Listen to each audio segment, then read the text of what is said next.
કેમ છો વિદ્યાર્થી મિત્રો? આગળના લેક્ચરમાં આપણે કેન્દ્ર અનુરાગી વિસ્થાપન પ્રક્રિયા વિશેનો અભ્યાસ કરતા હતા કે હેલોએરિન સંયોજનો એ કેન્દ્ર અનુરાગી વિસ્થાપન પ્રક્રિયા શા માટે ઝડપથી આપતા નથી અને તેના માટે જવાબદાર કોણ છે. તો તેમાં આપણે સંસ્પંદન વિશેનો અભ્યાસ કર્યો હતો, પછી કાર્બન હેલોજન બંધ અને તેની સંકરણ વિશેનો અભ્યાસ કર્યો હતો, કેટાઇન વિશેનો અભ્યાસ કર્યો હતો. હવે ત્યાંથી આપણે આગળ વધીએ. તેના પછીનો જે ક્વેશ્ચન આવશે તે છે આલ્કોહોલની બનાવટ. એટલે ક્વેશ્ચન તમને એ રીતે પણ પૂછી શકે કે ડાઉ પદ્ધતિ દ્વારા આલ્કોહોલની બનાવટ સમજાવો. તો ક્વેશ્ચન લખીએ આપણે. જો ડાઉ પદ્ધતિ,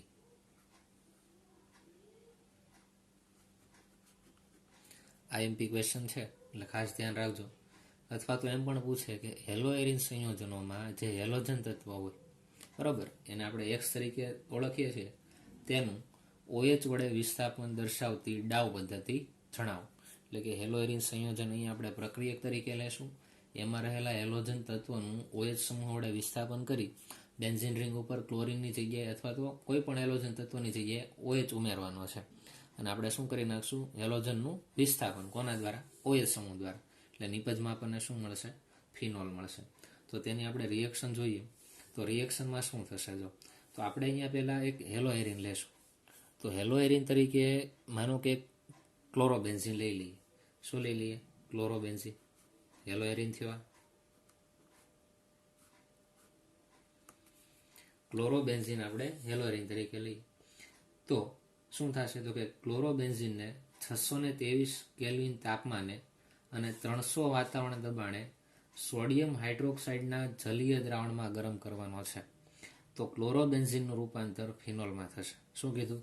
તો કે ક્લોરોબેન્ઝીનની શું કરવાનું છે? સોડિયમ હાઇડ્રોક્સાઇડ સાથે પ્રક્રિયા કરવાની છે. ટેમ્પરેચર અને કન્ડિશન શું છે આપણે જોઈએ. તો ટેમ્પરેચર કેટલું છે? તો કે 623 કેલ્વિન જેટલું ટેમ્પરેચર રાખવાનું છે અને 300 ATM જેટલું શું રાખવાનું છે? પ્રેશર રાખવાનું છે. અને એસિડિક મીડિયમમાં રિએક્શન H+ની હાજરીમાં રિએક્શન થાય. બરોબર. તો જો પ્રક્રિયા દરમિયાન શું થશે? તો કે અહીંયાથી હેલોએરિનમાં રહેલો હેલોજન તેનું વિસ્થાપન થઈ જશે અને તેની જગ્યા કોણ લઈ લેશે? OH લઈ લેશે. તો નિપજમાં આપણને અહીંયા આ રીતનું કંઈક મળશે કે ક્લોરીન સમૂહનું વિસ્થાપન અથવા તો હેલોજન સમૂહનું વિસ્થાપન OH સમૂહ દ્વારા થયું. તો આ શું બની ગયો? ફિનોલ બની ગયો. સાવ ઇઝી રિએક્શન છે, એવી કંઈ અઘરી નથી. અહીંયા શું થાય? જો સોડિયમ હાઇડ્રોક્સાઇડ જેમાં OH- હોય ને, એ કેન્દ્ર અનુરાગી પ્રક્રિયક તરીકે વર્તે. શું હોય? આ કેન્દ્ર અનુરાગી પ્રક્રિયા. અહીંયાથી ક્લોરીન દૂર થાય અને OH આના ઉપર જોડાય, એટલે આની ઉપર શું આવી જશે? OH group. તો આ રીતે આપણે ફિનોલ બનાવી શકીએ. એવી રીતે હેલોએરિન સંયોજન લઈએ, તેમાં ઓર્થો અને પેરા સ્થાન ઉપર જ્યારે ઇલેક્ટ્રોન આકર્ષક સમૂહને આપણે ઉમેરીએ છીએ અથવા તો તેની હાજરીમાં હેલોએરિન સંયોજનોની પ્રતિક્રિયાત્મકતા છે ખૂબ વધી જાય. શું કીધું? તો કે આ હેલોએરિન સંયોજન છે એમાં જો આ પેરા સ્થાન છે, આ મેટા કહેવાય, આ ક્યુ કહેવાય? ઓર્થો. આ પણ કયું છે? ઓર્થો. તો હેલોએરિન સંયોજનોમાં જ્યારે પેરા સ્થાન ઉપર અથવા તો ઓર્થો સ્થાન ઉપર જ્યારે ઇલેક્ટ્રોન આકર્ષક સમૂહ આપણે રાખીએ છીએ અને તેની હાજરીમાં જ્યારે હેલોજનનું અહીંયા રહેલા હેલોજનનું વિસ્થાપન કરીએ છીએ તો એ ઝડપથી થાય. બરાબર. ઓર્થો અને પેરા સ્થાન ઉપર જો ઇલેક્ટ્રોન આકર્ષક સમૂહ હાજર રહેલો હોય તો હેલોએરિન સંયોજનમાં રહેલો હેલોજનનું વિસ્થાપન ઝડપથી OH ગ્રુપ દ્વારા કરી શકાય. તેની અમુક રિએક્શનો જોઈએ. જો એક પ્રક્રિયક લઈ લઈએ. બેન્ઝીન રિંગ, અહીંયા છે ક્લોરીન અને તેના પેરા સ્થાન ઉપર NO2 સમૂહ છે.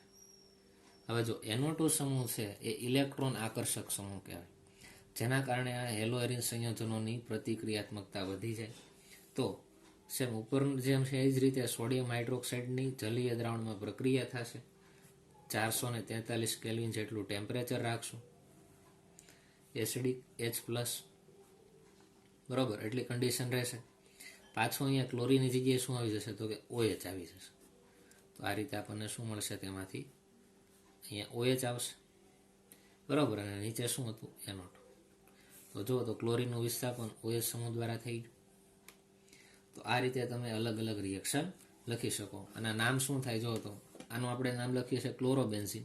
એમાંથી ફિનોલ બન્યું, બરાબર. એવી જ રીતે આનું નામ શું થાય? પહેલા કાર્બન ઉપર ક્લોરીન છે એટલે કે 1 ક્લોરો, ચોથા કાર્બન ઉપર NO2 છે એટલે 4 નાઇટ્રોબેન્ઝીન, 1 ક્લોરો 4 નાઇટ્રોબેન્ઝીન, બરાબર. તેમાંથી શું બને છે? 4 નાઇટ્રોફિનોલ. આ ચોથા કાર્બન ઉપર NO2 છે ને, 4 નાઇટ્રો, અને આખું જે અહીંયા તમે જુઓ છો આ ફિનોલ જ છે, બેન્ઝીન રિંગ ઉપર OH એટલે ફિનોલ બોલે. હવે એવી જ રીતે આપણે એક પેરા સ્થાન ઉપર NO2 જોડીએ અને એવી જ રીતે ઓર્થો સ્થાન ઉપર NO2 જોડીએ. તો જોઈએ, જો બેન્ઝીન રિંગ લઈએ, અહીંયા ક્લોરીન છે, NO2 અહીંયા જોડીએ એટલે કે ઓર્થો સ્થાન ઉપર, અને એક જોડી દઈએ પેરા સ્થાન ઉપર. તો આનું નામ શું થશે? જો તો પહેલા કાર્બન ઉપર ક્લોરીન છે માટે 1 ક્લોરો, બીજા અને ચોથા કાર્બન ઉપર NO2 સમૂહ એટલે 2,4 ડાયનાઇટ્રોબેન્ઝીન કહેવાય. આનું નામ શું થશે? 1 ક્લોરો 2,4 ડાયનાઇટ્રોબેન્ઝીન. તેની આપણે રિએક્શન કરીએ. સોડિયમ હાઇડ્રોક્સાઇડ, 368 કેલ્વિન જેટલું ટેમ્પરેચર, એસિડિક મીડિયમ. તો Cl ની જગ્યાએ કોણ આવી જશે? પાછો OH આવી જશે. તો નિપજ આપણે લખીએ અહીંયા OH.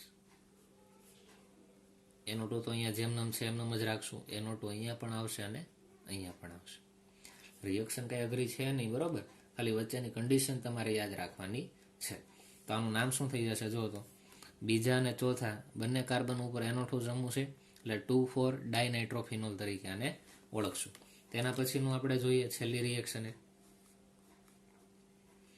જ્યાં ઓર્થો અને પેરા સ્થાન દેખાય છે એ બધા જ સ્થાન ઉપર NO2 સમૂહને જોડી દો. તો અહીંયા પેરા સ્થાન ઉપર NO2 આવશે, અહીંયા ઓર્થો સ્થાન ઉપર NO2 આવશે, અહીંયા પણ ઓર્થો સ્થાન ઉપર NO2 આવશે, બરાબર.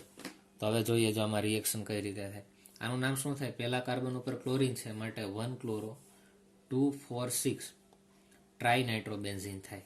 તેને તમે સામાન્ય ગરમ કરશો, બરાબર, જલીય દ્રાવણ હશે, તો H2O માંથી OH જે છે, H2O માં OH હોય ને, એ ક્લોરીનનું શું કરી નાખે? વિસ્થાપન. એટલે અહીંયા OH આવી જાય, અહીંયા શું છે? NO2, અહીંયા NO2, અને અહીંયા પણ શું છે? NO2.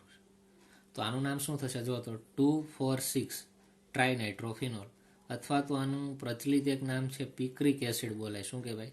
પિક્રિક એસિડ તરીકે પણ ઓળખવામાં આવે. એટલે ઘણીવાર તમને પરિવર્તન પૂછી શકે કે પ્રક્રિયક આપે 1 ક્લોરો 2,4,6 ટ્રાઇનાઇટ્રોબેન્ઝીનમાંથી પિક્રિક એસિડ બનાવો. તો તમને આ રીતે પરિવર્તનો આવડવા જોઈએ. તો જુઓ તો તમે આ ચારે ચાર રિએક્શન જુઓ છો, એમાં પહેલી રિએક્શનમાં જુઓ ક્લોરોબેન્ઝીન છે, તેમાં ઓર્થો અને પેરા સ્થાન ઉપર કોઈ પણ પ્રકારનો ઇલેક્ટ્રોન આકર્ષક સમૂહ જોડેલો નથી. ત્યારે આપણે 623 કેલ્વિન જેટલું ટેમ્પરેચર આપવું પડે છે. ત્યારે અહીંયાથી Cl દૂર થઈ અને OH અહીંયા આવે છે. એટલે અહીંયા વિસ્થાપન માટે તમારે વધારે ઉર્જાની જરૂર પડે છે. પણ જેવા તમે વિસ્થાપિત અથવા તો ઓર્થો અથવા પેરા સ્થાને ઇલેક્ટ્રોન આકર્ષક સમૂહ ઉમેરો છો, એટલે જો બીજી રિએક્શનમાં તમે NO2 સમૂહ ઉમેરો ને, NO2 સમૂહ છે એ ઇલેક્ટ્રોન આકર્ષક સમૂહ છે. એટલે ઇલેક્ટ્રોન આકર્ષકની હાજરીમાં આ જે હેલોએરિન સંયોજનો છે તેની પ્રતિક્રિયાત્મકતા વધે. જેટલી પ્રતિક્રિયાત્મકતા વધે એટલે તમે ઓછા ટેમ્પરેચરે પણ ઝડપથી રિએક્શન કરી શકો. એટલે જ અહીંયા ટેમ્પરેચર ઘટી ગયું. જો 623 કેલ્વિનથી કેટલું થઈ ગયું? 443 કેલ્વિન. ક્લોરીનનું વિસ્થાપન થઈ ગયું ને OH દ્વારા, બરાબર. હજી તમે શું કરો? ઓર્થો સ્થાન ઉપર ઇલેક્ટ્રોન આકર્ષક સમૂહ મૂકો અને પેરા સ્થાન ઉપર પણ ઇલેક્ટ્રોન આકર્ષક સમૂહ મૂકો. જો અહીંયા પેરા સ્થાન ઉપર મૂક્યો, અહીંયા ઓર્થો સ્થાન ઉપર, તો તમારે 368 કેલ્વિન જેટલા ટેમ્પરેચરની જરૂર પડી. એટલે તમે ધીરે ધીરે જુઓ છો કે જેમ ઓર્થો અને પેરા સ્થાન ઉપર ઇલેક્ટ્રોન આકર્ષક સમૂહની સંખ્યા વધતી જાય છે, તેમ આ હેલોએરિન સંયોજનોની રિએક્ટિવિટી વધે અને ઝડપથી અહીંયા હેલોજન તત્વોનું વિસ્થાપન OH કરી નાખે. હવે જેટલા ઓર્થો અને પેરા સ્થાન દેખાય બધે આપણે NO2 મૂકી દીધા. તો જો તો સામાન્ય રૂમ ટેમ્પરેચરે થોડુંક એને ગરમ કરો છો તો પણ આ Cl નું વિસ્થાપન OH દ્વારા થઈ જાય. ખૂબ જ ઝડપથી રિએક્શન થાય. તો આના આધારે આપણને એક બાબત ખબર પડે કે જ્યારે કોઈ હેલોએરિન સંયોજન હોય, જો એમાં કોઈ પણ ઓર્થો અથવા પેરા સ્થાને ઇલેક્ટ્રોન આકર્ષક સમૂહ જોડેલો નથી અને ત્યાંથી ક્લોરીનનું વિસ્થાપન OH સમૂહ દ્વારા કરવું છે, તો આપણે વધારે એનર્જીની જરૂર પડશે. જ્યારે ઓર્થો અથવા પેરા સ્થાન ઉપર હેલોએરિનમાં જ્યારે ઇલેક્ટ્રોન આકર્ષક સમૂહ તમે મૂકી દો છો, ત્યારે તેવા હેલોએરિન સંયોજનોની પ્રતિક્રિયાત્મકતા વધવાના કારણે તમે ઓછા ટેમ્પરેચરે પણ અહીંયા હેલોજન તત્વોનું વિસ્થાપન OH સમૂહ દ્વારા કરી શકો, બરાબર. એટલે આ બધી જે ફિનોલ બનાવવાની જે પદ્ધતિ છે, ડાવ પદ્ધતિ દ્વારા બનાવો, એ આપણે અહીંયા કમ્પ્લીટ કરી. હવે જો આમાં પણ તમને શું જોવા મળે? સંસ્પંદન જોવા મળશે. અહીંયા NO2 છે એ પેરા સ્થાન ઉપર જોડેલો છે, અહીંયા NO2 છે ઓર્થો અને પેરા સ્થાન ઉપર જોડેલો છે, અહીંયા પેરા અને અહીંયા બંને સાઈડ ઓર્થો સ્થાન ઉપર જોડેલો છે, બરાબર. પણ જ્યારે મેટા સ્થાન ઉપર તમે NO2 સમૂહ જોડો છો તો આટલી ઝડપથી રિએક્શન આપતા નથી. એની પાછળનું રીઝન શું છે એ આપણે આગળ જોશું, બરાબર. કે મેટા સ્થાન ઉપર જ્યારે NO2 સમૂહ જોડાયેલા હોય ત્યારે શા માટે રિએક્શન આપતા નથી? તો તેના માટે આપણે સંસ્પંદન બંધારણ જોવું પડે. જો NO2 સમૂહ છે, NO2 સમૂહ એ ઓર્થો અને પેરા નિર્દેશક છે, બરાબર. એ એરોમેટિક રિંગમાં ઓર્થો અથવા તો પેરા સ્થાન ઉપર જોડાયેલા હોય, મેટા સ્થાન ઉપર જોડાયેલા નથી. અલગ અલગ ક્રિયાશીલ સમૂહ આવે. અમુક ક્રિયાશીલ સમૂહ હોય મેટા નિર્દેશક હોય, અમુક ક્રિયાશીલ સમૂહ છે ઓર્થો અને પેરા નિર્દેશક હોય. તો અહીંયા આપણે તમે જોશો તો NO2 સમૂહ એ ઓર્થો અને પેરા સ્થાન ઉપર હોવાથી તેની સ્થાયીતા ખૂબ વધારે, જ્યારે મેટા સ્થાન ઉપર એટલી બધી તેની સ્થાયીતા હોતી નથી. એ તેના સંસ્પંદન બંધારણના આધારે આપણે સમજવાનો પ્રયત્ન કરીએ. જો આ રીતે આપણે જ્યારે બેન્ઝીનનું બંધારણ બનાવીએ છીએ, બરાબર, અહીં એકાંતરે ડબલ બોન્ડ મૂકીએ છીએ અને અહીંયા હેલોજન તરીકે કોઈ એક તત્વ લઈએ છીએ. હેલોજનની બાહ્યતમ કક્ષામાં કેટલા ઇલેક્ટ્રોન હોય? તો કે 7 ઇલેક્ટ્રોન હોય. તો અહીંયા આપણે મૂકી દીધા 7, 1 2 3 4 5 6 અને 7. હવે જ્યારે સંસ્પંદન થાય ત્યારે શું થાય? જો આ જે પાઈ બોન્ડ છે એ ટ્રાન્સફર થઈને અહીંયા આવવા પ્રયત્ન કરશે, આ અહીંયા આવશે. તો એનો અર્થ એવો કે અહીંયા કેવો ચાર્જ આવે? તો કે નેગેટિવ ચાર્જ આવવાનો. પછી પાછું આગળ વધતું જાય, આ બોન્ડ આના ઉપર આવે, આ બોન્ડ અહીંયા આવે તો નેગેટિવ ચાર્જ અહીંયા પણ આવશે. એવી જ રીતે આ બોન્ડ ટ્રાન્સફર થઈને અહીંયા આવે તો નેગેટિવ ચાર્જ અહીંયા પણ આવશે. તો જુઓ તો અહીંયા હેલોએરિન સંયોજનોમાં તમે જ્યારે સંસ્પંદન જુઓ છો ત્યારે ઋણ વીજભાર કયા પોઝિશન ઉપર હોય? કાં તો પેરા પોઝિશન ઉપર હોય, કાં તો ઓર્થો પોઝિશન ઉપર હોય. મેટા ઉપર કાંઈ તમને જોવા મળતી નથી, બરાબર. પેરા સ્થાન ઉપર અથવા તો ઓર્થો સ્થાન ઉપર જ્યારે ઇલેક્ટ્રોન આકર્ષક સમૂહને તમે મૂકો છો ત્યારે શું થાય? તો કે ઓર્થો અને પેરા ઉપર ઇલેક્ટ્રોનની ઘનતા વધુ હોય, એટલે કે ત્યાં ઇલેક્ટ્રોન વધારે મળવાની સંભાવના રહે. જેના કારણે અહીંયા તમે જો કોઈ ઇલેક્ટ્રોન આકર્ષક સમૂહ NO2 જેવા જોડો તો NO2 સમૂહ છે ઇલેક્ટ્રોનને પોતાની તરફ ખેંચે, જેના કારણે તેની સ્થાયીતા વધે, રિએક્ટિવિટી વધે, એમ ઝડપથી રિએક્શન આગળ વધે. તો તેના અમુક સંસ્પંદન બંધારણો જોઈએ. અહીંયા આપણે ઓર્થોવાળું લીધું છે, અહીંયા શું છે? અહીંયા પેરાવાળું છે સંસ્પંદન, બરાબર. અહીંયા આપણે ઓર્થો અને પેરા બંને લીધા છે. તો પહેલાં એક કામ કરીએ, પેરાવાળું આપણે સંસ્પંદન બંધારણ જોઈએ. આનું નામ આપણે શું લખીએ છીએ? તો કે અહીંયા પહેલા કાર્બન ઉપર ક્લોરીન છે અને ચોથા કાર્બન ઉપર NO2 છે, એટલે 1 ક્લોરો 4 નાઇટ્રોબેન્ઝીન. આનું આપણે સંસ્પંદન બંધારણ લખીએ અને કેન્દ્રનુરાગી પ્રક્રિયા કોણ છે? તો કે OH આના ઉપર એટેક કઈ રીતે કરે છે એ જોઈએ. અને શા માટે મેટા સ્થાન ઉપર રિએક્શન થતી નથી એ પણ આપણે જોઈએ. તો જો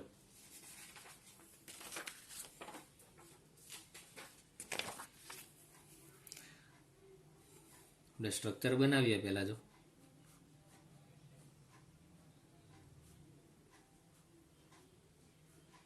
અહીંયા શું મૂકશું? ક્લોરીન.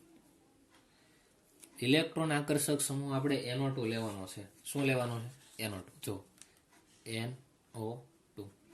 NO2 ને તમારે બંધારણ બનાવો તો આ રીતે થાય. નાઇટ્રોજન, એની સાથે 2 ઓક્સિજન છે, બરાબર. એક ઓક્સિજન છે ને ડબલ બોન્ડથી જોડો અને એકને સિંગલ બોન્ડથી. કારણ કે નાઇટ્રોજન છે મેક્સિમમ કેટલા? 3 બોન્ડ બનાવે, અને જે ઓક્સિજન સિંગલ બોન્ડથી જોડાયેલો એની પર કેવો ચાર્જ આવે? તો કે પોઝિટિવ ચાર્જ આવે. અને નાઇટ્રોજન પાસે એક શું હશે? લોન પેરી હશે. આ રીતનું આખું સ્ટ્રક્ચર આવે. હવે થાય શું? જો આ રીતનું જે સ્ટ્રક્ચર છે ને અહીંયા બનાવવાનો પ્રયત્ન કરીએ. નાઇટ્રોજન, તેની પાસે ડબલ બોન્ડ ઓક્સિજન હશે, એક શું હશે? ઓક્સિજન સિંગલ બોન્ડ વાળો, એની પર કેવો ચાર્જ હશે? Negative charge. હવે નાઇટ્રોજન પાસે અહીંયા લોન પેર હશે, તો નાઇટ્રોજન શું કરશે? એક ઇલેક્ટ્રોન પોતાની પાસે રાખશે ને એક ઇલેક્ટ્રોન અહીંયા કાર્બનને આપી દેશે, તો અહીં એક બોન્ડ બની જશે, સવર્ગ સહસંયોજક બોન્ડ. એટલે નાઇટ્રોજન ઇલેક્ટ્રોન આપે છે એટલે આની પર કેવો ચાર્જ આવે? તો કે પોઝિટિવ ચાર્જ આવશે. હવે બોન્ડને આપણે ટ્રાન્સફર કરતા જઈએ એ પ્રમાણે શું થાય છે જોઈએ. હવે આ પહેલો પ્રક્રિયક થઈ ગયો. તેની આપણે કેન્દ્રનુરાગી પ્રક્રિયક સાથે પ્રક્રિયા કરાવશું, એટલે કે OH માઇનસ સાથે, કે જેની પાસે એક શું હશે? લોન પેર તમને જોવા મળશે. હવે શું થાય છે? જો સંસ્પંદન બંધારણ દરમિયાન કે અહીંયા રહેલો જે પાઈ બોન્ડ છે એ ટ્રાન્સફર થઈને આના ઉપર આવે.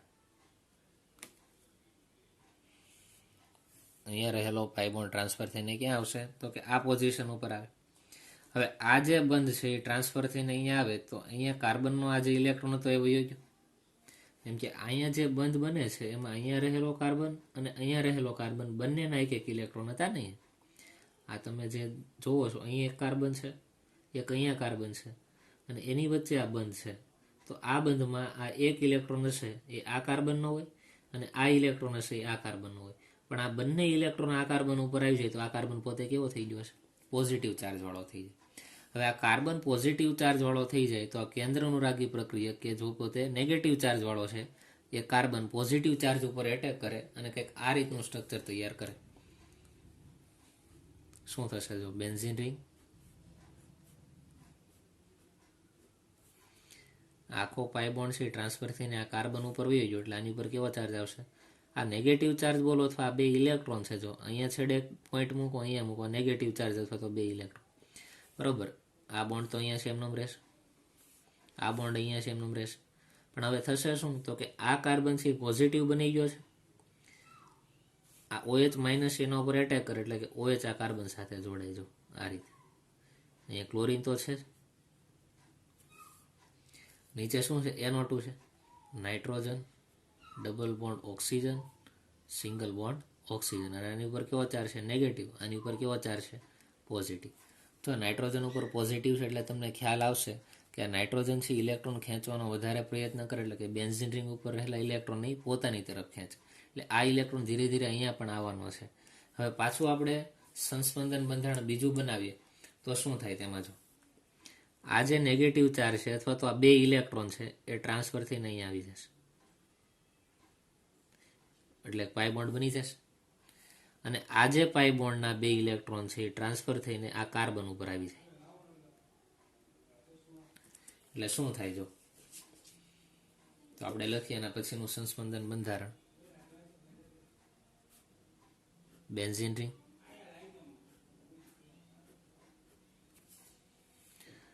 આ જે આખો બંધ હતો એ ટ્રાન્સફર થઈને અહીંયા આવી ગયો એટલે અહીંયા હું લખી નાખીશ એક બોન્ડ, ડબલ બોન્ડ થઈ જાય પાઈ બોન્ડ. આ જે બે ઇલેક્ટ્રોન હતા એ ટ્રાન્સફર થઈને આ કાર્બન ઉપર આવી જાય એટલે આની પર કેવો ચાર્જ આવશે? તો કે નેગેટિવ ચાર્જ આવશે. અહીંયા nitrogen, double bond oxygen, single bond oxygen, આની ઉપર કેવો ચાર્જ છે? નેગેટિવ. આની ઉપર કેવો ચાર્જ? પોઝિટિવ. હવે જો તો આના ઉપર નેગેટિવ ચાર્જ આવ્યો, આ નાઇટ્રોજનને જરૂર જ છે એટલે એ શું કરે? વધારે ને વધારે ઇલેક્ટ્રોનને પોતાની તરફ ખેંચી રાખે. બીજું બધું સેમ એમનેમ જ રહેશે. અહીંયા એક પાઈ બોન્ડ છે, અહીંયા ક્લોરીન છે, અહીંયા શું છે? OH. પાછું આપણે ત્રીજું સંસ્પંદન બંધારણ બનાવવાનો પ્રયત્ન કરીએ તો જો ત્રીજું સંસ્પંદન બંધારણમાં આપણને શું જોવા મળશે? તો પાછો આ જે પાઈ બોન્ડ છે એ ટ્રાન્સફર થઈને આ કાર્બન ઉપર આવી જાય અને આ જે માઇનસ ચાર છે એટલે કે બે ઇલેક્ટ્રોન એ ટ્રાન્સફર થઈને અહીંયા આવી જશે. તો તેના પછીનું જે સ્ટ્રક્ચર મળે જોઈએ. જો બેન્ઝીન રિંગ, એક પાઈ બોન્ડ તો અહીંયા છે તો અહીંયા લખી નાખીએ એક પાઈ બોન્ડ. હવે અહીંયા જે માઇનસ ચાર્જ હતો એ ટ્રાન્સફર થઈને આના ઉપર આવી ગયો તો ડબલ બોન્ડ અહીંયા થઈ જશે. અને આ જે પાઈ બોન્ડ હતો એ ટ્રાન્સફર થઈને આ કાર્બન ઉપર આવી ગયો એટલે નેગેટિવ ચાર્જ અહીંયા આવી જશે. અહીંયા nitrogen, double bond oxygen, single bond oxygen, negative charge, આની ઉપર પોઝિટિવ ચાર્જ. અહીંયા છે ક્લોરીન, અહીંયા છે OH. તો આ રીતના ત્રણ અલગ અલગ પ્રકારના બંધારણ આપણને જોવા મળશે. તો જુઓ તો એકવાર અહીંયા આ પોઝિશન ઉપર એટલે કે ઓર્થો સ્થાન ઉપર નેગેટિવ ચાર્જ આવ્યો, એક વખત અહીંયા એટલે કે પેરા સ્થાન ઉપર નેગેટિવ ચાર્જ આવ્યો, અને પાછો અહીંયા ક્યાં આવ્યો તો કે ઓર્થો સ્થાન ઉપર નેગેટિવ ચાર્જ આવ્યો. તો આ ત્રણેય સંસ્પંદન બંધારણો છે, બરોબર. એનું આપણે કોમન સંસ્પંદન બંધારણ બનાવીએ. આ કેવો તબક્કો છે તો કે ધીમો તબક્કો છે. આનું કોમન આપણે એક સંસ્પંદન બંધારણ બનાવીએ તો જો શું કહી શકાય તો કે આખા બેન્ઝીન રિંગમાં અહીંયા નેગેટિવ ચાર્જ આવશે, અહીંયા નેગેટિવ ચાર્જ આવશે ને અહીંયા. તો આ રીતે તમે રાઉન્ડ દર્શાવો અહીંયા સુધી અને શું લખી નાખો? વચ્ચે નેગેટિવ ચાર્જ લખો. અહીંયાથી અહીંયા સુધી નેગેટિવ ચાર્જ આવવાનો છે, બરાબર. બાકી બધું એમનું લખી નાખો. અહીંયા Cl, અહીંયા OH, અહીંયા શું છે તો કે NO2, nitrogen, double bond oxygen, single bond oxygen, આના ઉપર પોઝિટિવ ચાર્જ, આના ઉપર નેગેટિવ ચાર્જ. હવે આમાંથી આપણે ઝડપી તબક્કો જોઈએ કે ઝડપથી આખી રિએક્શન આગળ વધે અને શું થાય તો કે અહીંયાથી જે ક્લોરીન છે એ પોતાનો આખો જે બોન્ડ છે જે અહીંયા કાર્બન અને ક્લોરીન વચ્ચે છે આખો બોન્ડ ટ્રાન્સફર થઈને ક્લોરીન ઉપર જાય એટલે Cl- થાય, બરાબર. અને અહીંયા શું જોડાઈ જશે તો કે OH જોડાઈ જાય. તો છેલ્લું આપણું જે ફાઇનલ સ્ટ્રક્ચર હોય એ કંઈક આ પ્રકારનું બને. અહીંયા કોણ આવી ગયો? OH. અહીંયાથી ક્લોરીન છૂટો પડ્યો કયા સ્વરૂપે? Cl- સ્વરૂપે. અને અહીંયા શું છે? Nitrogen double bond oxygen single bond oxygen. આના ઉપર માઇનસ ચાર્જ, આના ઉપર કેવો ચાર્જ? Plus charge. તો આ રીતે તમે જોશો કે આપણે જે રિએક્શન કરી છે એમાં પ્રક્રિયક આ જ લીધેલો છે. જો 1-ક્લોરો 4-નાઇટ્રોબેન્ઝીન, બરાબર. એનું સંસ્પંદન બંધારણ અહીંયા દર્શાવ્યું છે 1-ક્લોરો 4-નાઇટ્રોબેન્ઝીનનું, કે તેમાં NO2 સમૂહની હાજરીના કારણે ઓર્થો અને પેરા સ્થાન ઉપર ઇલેક્ટ્રોનની ઘનતા વધે છે, જેના કારણે કેન્દ્રાનુરાગી પ્રક્રિયક એ તેના ઉપર એટેક કરવાનો છે. તો આ ક્લિયર થયું. હવે એવી જ રીતે બીજું જે આવશે કે ઓર્થો સમઘટક માટે પણ આવશે. આપણે પેરા સ્થાન માટે કર્યું, એવી જ રીતે કોના ઉપર આવશે? ઓર્થો ઉપર. હવે ઓર્થોવાળા જે સંસ્પંદન છે એ તમે જાતે કરજો, બરોબર. સેમ આ જ મેથડ છે, ખાલી NO2 સમૂહને તમે પેરા સ્થાન ઉપરથી ચેન્જ કરીને અહીંયા ઓર્થો સ્થાન ઉપર મૂકી દેજો અને તેમાં સંસ્પંદન કઈ રીતે થાય છે જોશો. હવે આપણે જે જોવું છે એ મેટાસ્થાન વાળું જોવું છે, કારણ કે મેટાસ્થાન છે એના ઉપર આ રિએક્શન આપતો નથી, બરોબર. મેટાસ્થાન ઉપર જેવો NO2 સમૂહ જોડાય છે તો આ જે હેલોજન સંયોજનોની પ્રતિક્રિયાત્મકતામાં ઘટાડો થવા મળે, એટલે કે હેલોજન તત્વ એનું વિસ્થાપન ન થઈ શકે. તો એ શા માટે થતું નથી એ તેના સંસ્પંદન બંધારણ દ્વારા સમજવાનો પ્રયત્ન કરીએ. જો હવે જે આપણે બનાવશું તે કયું આવશે તો કે મેટાવાળું બનાવીએ. તો બેન્ઝીન રિંગ, અહીંયા શું આવશે? ક્લોરીન. અને મેટાસ્થાન એટલે કે અહીંયા આવી જશે ને nitrogen double bond oxygen single bond oxygen. આના ઉપર માઇનસ ચાર્જ, આના ઉપર કયો ચાર્જ આવશે? Plus charge. આ રીતે ભાઈ. હવે તેની જ્યારે આપણે કેન્દ્રાનુરાગી પ્રક્રિયક સાથે પ્રક્રિયા કરશું, બરોબર, શું થશે તો કે આ પાછો આ કાર્બન ઉપર એટેક કરશે ને, તો આ બોન્ડ ટ્રાન્સફર થઈને ક્યાં આવશે? અહીંયા. આ જે પાઈ બોન્ડ છે અહીંયા એ ટ્રાન્સફર થઈને અહીંયા આવી જશે. સેમ ઉપરની મેથડ છે એમ જ રહેશે, બરોબર. આ કેવો તબક્કો હશે તો કે ધીમો તબક્કો છે. તો શું બને? જો બેન્ઝીન રિંગ. આ જે પાઈ બોન્ડ હતો એ આ કાર્બન ઉપર આવી ગયો, એટલે આ કાર્બન ઉપર કેવો ચાર્જ આવશે તો કે નેગેટિવ ચાર્જ. બીજું બધું એમનેમ છે.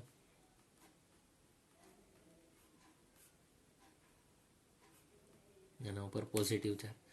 અહીંયા શું આવી જાય તો ક્લોરીન તો હતો જ તે, પણ આખો બોન્ડ આના ઉપર વહી ગયો એટલે આ કાર્બન પોઝિટિવ થઈ ગયો છે, એટલે આ પોઝિટિવ કાર્બન ઉપર OH નેગેટિવ જોડાઈ જાય. આ રીતે પાછું આમાં સંસ્પંદન શરૂ થશે, બરોબર. બીજું આપણે જોઈએ, જો પાછું તમે આગળ આ ઉપર જે કરો છો એ જ અહીંયા કરવાનું છે.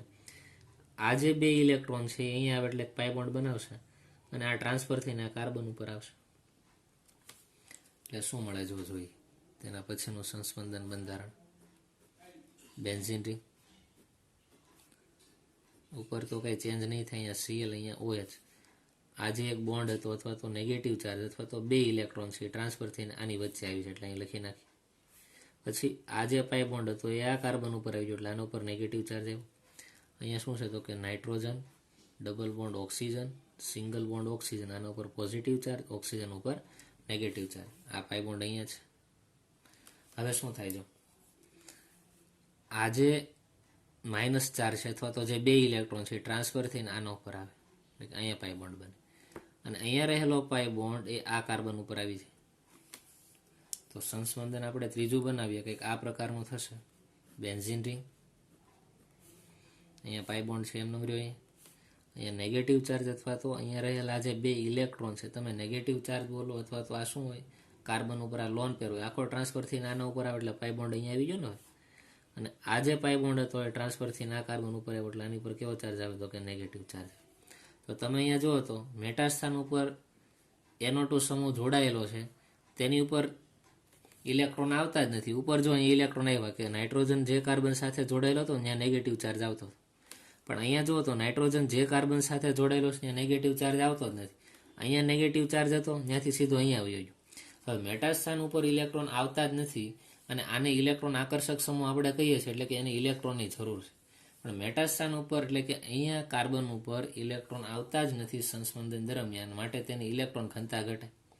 માટે અહીંયા તમે OH જોડો છો એ કેવું થઈ જાય તો કે એટલી રિએક્ટિવિટી ઓછી હોય એટલે OH સમૂહ ત્યાં જોડાવાનો નથી. એટલે મેટાસ્થાન ઉપર OH ઝડપથી જોડાતો નથી. પણ આ ઓલ ઓવર આ ત્રણે રિએક્શન છે એની કોમન રિએક્શન આપણે સંસ્પંદન લખીએ તો તમે આ રીતે લખી શકો છો. સંસ્પંદન બંધારણમાં અહીંયા શું આવશે તો કે ક્લોરીન, અહીંયા શું આવશે OH, બરોબર. અને અહીંયાથી આપણે અંદર ઇલેક્ટ્રોનનું વાદળ નેગેટિવ ચાર્જ ફર્યા કરે છે એટલે માઇનસ ચાર્જ અહીંયા આવશે. અને અહીંયા શું છે nitrogen, double bond oxygen, single bond oxygen, અને ઉપર પોઝિટિવ ચાર્જ, આના ઉપર નેગેટિવ ચાર્જ. આ રીતનું આપણું ફાઇનલ સ્ટ્રક્ચર બને. આના ઉપરથી આપણે ઝડપી તબક્કો લઈએ. ઝડપી તબક્કો છેલ્લે શું થાય તો કે અહીંયાથી ક્લોરીન વચ્ચેનો આખો બોન્ડ છે ક્લોરીન ઉપર વયો જાય, Cl માઇનસ છૂટું પડે તો અહીંયા છેલ્લે વધે શું તો કે અહીંયા ફિનોલ OH, બરાબર. ચેન્જ થશે ને, બોન્ડ અહીંયા આવી ગયા, એક બોન્ડ અહીંયા, એક અહીંયા અને એક અહીંયા. NO2 સમૂહ અહીંયા છે, nitrogen, double bond oxygen, single bond oxygen, આના ઉપર નેગેટિવ ચાર્જ, આના ઉપર પોઝિટિવ ચાર્જ. તો જો તો છેલ્લે પાછું અહીંયા OH અને NO2 મળ્યો. આ રિએક્શન મેટાસ્થાન ઉપર એટલી ઝડપથી આપતા નથી. એની પાછળનું રીઝન શું તો કે મેટાસ્થાન ઉપર ઇલેક્ટ્રોનની ઘનતા વધતી જ નથી. અહીંયા ક્યાંય તમને નેગેટિવ ચાર્જ દેખાવાના જ નથી. જો અહીંયા તમને નેગેટિવ ચાર્જ ક્યાંય દેખાતો નથી, બરાબર. અહીંયા પણ નેગેટિવ ચાર્જ નથી, અહીંયા પણ ક્યાંય નેગેટિવ ચાર્જ નથી. અને નાઇટ્રોજનને તો ઇલેક્ટ્રોન જોતા જ, એટલે કે નાઇટ્રોજન જે કાર્બન સાથે જોડાયેલો હોય તે નેગેટિવ ચાર્જ વાળો બને તો એ શું કરે, ઇલેક્ટ્રોનને પોતાની તરફ ખેંચે, બરાબર, અને તેની સ્થાયીતા વધારે. પણ મેટાસ્થાન માટે આ પોસિબલ બનતું નથી. એ ખાસ ધ્યાન રાખજો. ત્રણના સંસ્પંદન આવડવા જોઈએ, પેરા સમઘટક માટે આવડવું જોઈએ, ઓર્થો સમઘટક માટે આવડવું જોઈએ, અને મેટા સમઘટક માટે પણ તમને આવડવા જોઈએ. પણ ઇલેક્ટ્રોન આકર્ષક સમૂહ જ્યારે ઓર્થો અને પેરા સ્થાન ઉપર જોડાયેલા હોય તેવા આપણે લઈએ તો તેવા હેલોએરિન સંયોજનો ઝડપથી પ્રક્રિયા આપશે, બરાબર. એનું એક્ઝામ્પલ આપણે લીધું NO2 સમૂહ, કે NO2 સમૂહ છે એ ઇલેક્ટ્રોન કેવો છે તો કે આકર્ષક સમૂહ છે અને તે ઓર્થો અને પેરા નિર્દેશક છે. માટે તે ઓર્થો અથવા પેરા સ્થાન ઉપર જોડાયેલો હોય તો જ હેલોએરિનની રિએક્ટિવિટીને કેવી કરી શકે, વધારી શકે. મેટા સ્થાન માટે પોસિબલ બનતું નથી. તો આ રીતે આપણે ડાઉ પદ્ધતિ દ્વારા હેલોએરિન સંયોજનોમાંથી ફિનોલની બનાવટ જોઈએ અને તેના સંસ્પંદન જોઈએ. હવે ત્યાર પછીનો જે છેલ્લો પોઈન્ટ બાકી રહે છે તે છે ધાતુઓ સાથેની પ્રક્રિયા જોવાની છે. તો લખીએ, વચ્ચેનો જે બીજો પોઈન્ટ છે એ તમારા સિલેબસમાં નથી કે ઇલેક્ટ્રોન અનુરાગી વિસ્થાપન પ્રક્રિયાઓ, હેલોએરિન સંયોજનો જે છે તેની જે હેલોજિનેશન પ્રક્રિયા છે, નાઇટ્રેશન, સલ્ફોનેશન, ફ્રીડલ ક્રાફ્ટ પ્રક્રિયા, એક પણ પ્રકારની રિએક્શન તમારે અત્યારે જોવાની નથી. એટલે છેલ્લો જે પોઈન્ટ છે આ ચેપ્ટરનો એમાં વહી આવીએ કે હેલોએરિનની ધાતુઓ સાથેની પ્રક્રિયા આપણે જોઈ લઈએ. ધાતુઓ સાથે પ્રક્રિયા, ધાતુઓ સાથે પ્રક્રિયા, હેલોએરિન સંયોજનો ધાતુ સાથે કઈ રીતે પ્રક્રિયા આપે છે જોઈએ. એમાં પહેલી આપણે જે પ્રક્રિયા જોવાની છે તે છે વુડ્સ ફિટિંગ પ્રક્રિયા. પહેલી પ્રક્રિયા છે એનું નામ શું છે, વુડ્સ ફિટિંગ પ્રક્રિયા. તેમાં શું કરવાનું છે, એક હેલો આલ્કેન લેવાનો છે અને એક હેલો એરિન લેવાનો છે, બે પ્રક્રિયા, અને તેની સોડિયમ ધાતુ સાથે પ્રક્રિયા કરવાની છે. હેલો આલ્કેન બોલો અથવા તો આલ્કાઇલ હેલાઇડ બોલો, બરાબર. એટલે શું કરશો, એક આલ્કાઇલ હેલાઇડ લેશો અને બીજો એરાઇલ હેલાઇડ લેશો, બરાબર. એ બંનેના મિશ્રણની શું કરવાનું, જ્યારે શુષ્ક ઇથરમાં સોડિયમ ધાતુ સાથે પ્રક્રિયા કરશું તો ત્યારે શું બને તો કે આલ્કાઇલ એરિન બને. આખી રિએક્શનમાં તમારે જે આ લાઈન છે તમારે જાતે લખવાની. એક લેવાનો છે આલ્કાઇલ હેલાઇડ અને બીજો લેવાનો છે એરાઇલ હેલાઇડ. તો આપણે લઈએ, જો એક પ્રક્રિયક લઈએ, પહેલા એરોમેટિક રિંગ વાળો હેલાઇડ લઈએ. એનો અર્થ એવો છે કે આ કેવો થશે તો કે આને કહેવાય એરાઇલ હેલાઇડ, અને શું બોલાય, એરાઇલ હેલાઇડ. અને બીજો લઈએ આલ્કાઇલ હેલાઇડ, તો આ શું બની ગયો, આલ્કાઇલ હેલાઇડ.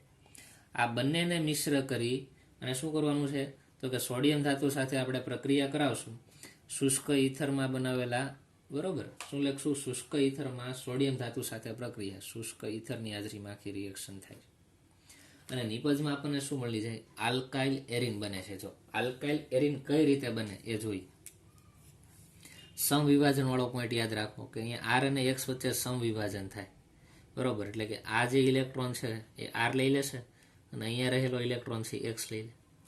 તો અહીંયા આપણને જો શું મળે, બે મુક્ત મૂલક મળે. એક મુક્ત મૂલક મળે આલ્કાઇલ મુક્ત મૂલક અને એક મળે હેલોજનનો મુક્ત મૂલક. આ રીતે એટલું ક્લિયર છે. હવે એવી જ રીતે અહીંયા જે બંધ છે, બરોબર, એટલે કે અહીંયા કાર્બન છે, અહીંયા શું છે કાર્બન, અને અહીંયા હેલોજન, આનોય બોન્ડ તૂટે અને સમવિભાજન થાય અને અહીંયા જે ઇલેક્ટ્રોન છે એક્સ ઉપર જાય અને આના ઉપર ઇલેક્ટ્રોન છે ક્યાં આવે તો કે અહીંયા જે ઇલેક્ટ્રોન છે કાર્બન ઉપર આવે. બરોબર.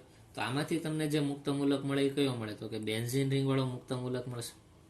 બેન્ઝીન રિંગ અને આના વચ્ચે જે બોન્ડ હતો એમાંથી એક ઇલેક્ટ્રોન અહીંયા મૂકવો પડશે ને કાર્બન ઉપર, અને બીજો આમાંથી શું મળશે તો કે હેલોજન મુક્ત મૂલક મળે. તો હવે જો સોડિયમ સાથે આપણે પ્રક્રિયા કરીએ. સોડિયમની બાહ્યતમ કક્ષામાં કેટલા ઇલેક્ટ્રોન હોય તો કે એક ઇલેક્ટ્રોન હોય. તો શું થશે જુઓ તો સોડિયમ એક શું છૂટું પડે આપણે લખીએ સોડિયમ, એની બાહ્યતમ કક્ષામાં એક ઇલેક્ટ્રોન. હવે અહીંયા હેલોજન કેટલા છે તો કે પહેલો હેલોજન અને આ બીજો હેલોજન મુક્ત મૂલક છે.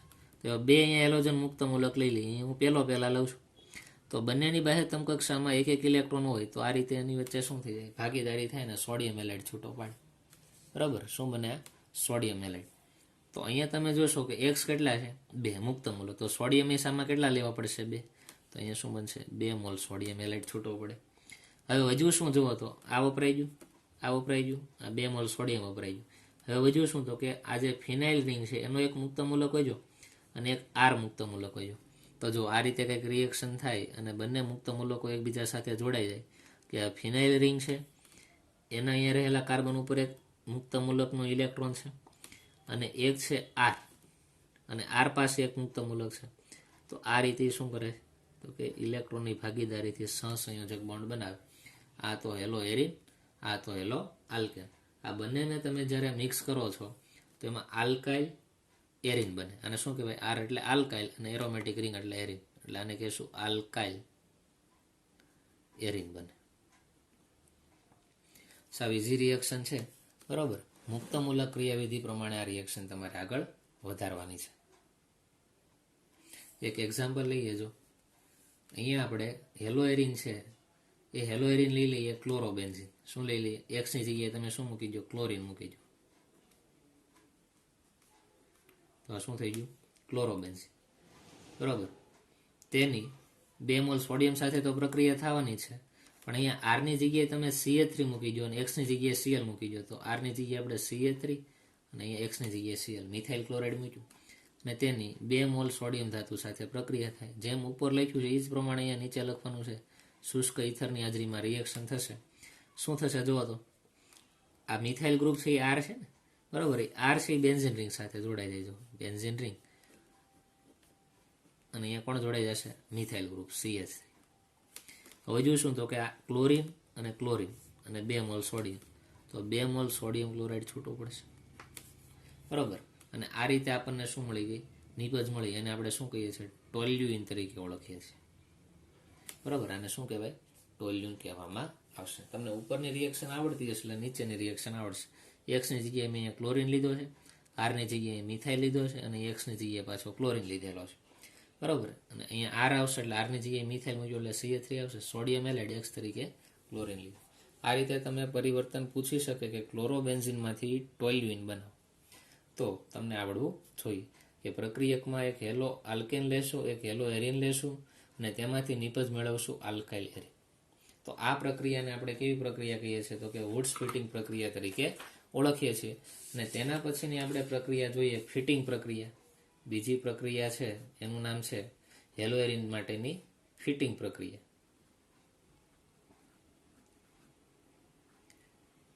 તે પ્રક્રિયા છે ફિટિંગ પ્રક્રિયા. ફિટિંગ પ્રક્રિયામાં શું થશે તો કે આમાં આપણે આલ્કાઇલ હેલાઇડ નથી લેવાનું, અહીંયા લેવાનું છે હેલો એરિન સંયોજન. બરાબર. શું લેશો હેલો એરિન અથવા તો એરાઇલ હેલાઇડ. બરાબર. એરાઇલ હેલાઇડ સંયોજનની શું કરવાનું તો કે શુષ્ક ઇથરમાં સોડિયમ ધાતુ સાથે પ્રક્રિયા કરશું તો તેમાંથી સમાન ધર્મીય સંયોજનો બનશે. બરાબર. જેમાં શું થાય તો કે 2 એરાઇલ સમૂહ પરસ્પર જોડાયેલા હોય છે અને આ પ્રક્રિયાને ફિટિંગ તરીકે આપણે ઓળખશું. તો કે અહીંયા પ્રક્રિયામાં પ્રક્રિયક તરીકે તમારે હેલો એરિન લેવાનો છે. તો આ શું થઈ ગયો અહીંયા તમે હેલોજન જોડી દો તો આને આપણે હેલો એરિન કહેશું.